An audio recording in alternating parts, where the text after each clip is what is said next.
Hello, I am Dr. L. L is in libation. Today we are going to discuss American whiskey labels and how to read them.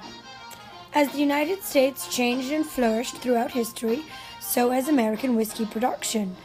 Common labels that you will see are straight, single barrel, small batch, bonded, cask strength. As most things in life, less is not always more.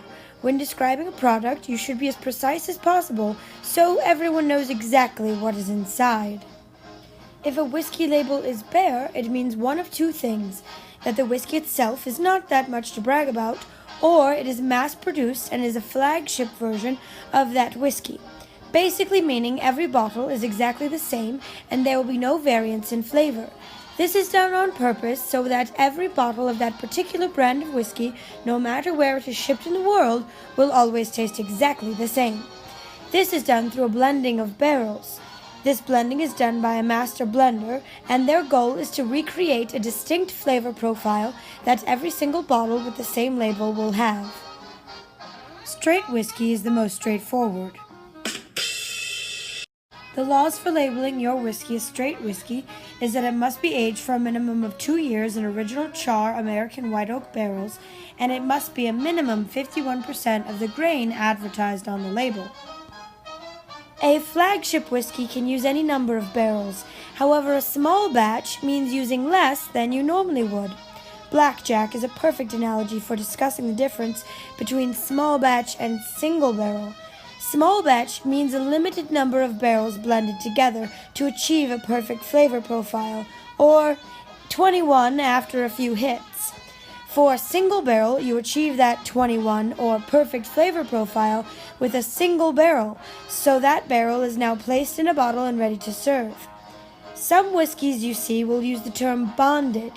This means that this whiskey has adhered to the rules and regulations of the Bottle and Bond Act of 1897. Original methods of whiskey distribution consisted of individuals going to general stores and procuring whiskey in one's own container and then heading home. These vendors then became aware of the fact that they could alter the whiskey in their barrel by adding water, coloring, and other flavors to increase their profits. The first step in maintaining your whiskey would be to individually wrap it, selling it in bottles rather than barrels. And the second way to ensure your whiskey's quality is to have it be under lock and key by Uncle Sam himself.